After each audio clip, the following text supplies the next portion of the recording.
Sam Barton always planned to play at Redwood Bowl. Life just got in the way. Actually, initially I transferred up here to play football, but I had a spinal injury. But Barton battled back. He ditched the football helmet and decided to don a different piece of headwear when he rediscovered an old sport. I played lacrosse partway through high school, picked it up quick. Did any of his football skills make switching sports easier? Well, not really. In terms of conditioning, yeah. I mean, this is a whole nother game. Football, you're really training for, quick movements. This is more of an endurance game.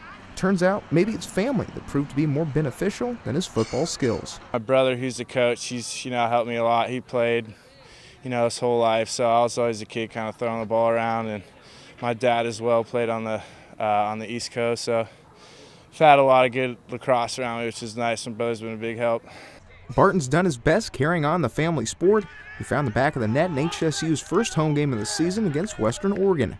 But the captain credits his success with the development of his fellow Hogs. Evolution of this team is dramatically increased. So it's a big thing for the school, and for when players are looking at maybe coming up here to know that we actually got a good ball club up here.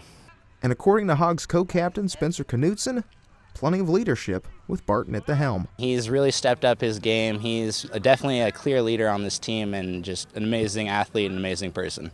Barton's getting the opportunity to show those skills on the same field he would have if he would have kept playing football. But the proof is easy to see. The injury's behind him, and it sure looks like he chose the right sport to pursue. Cameron Kramer, News Channel 3.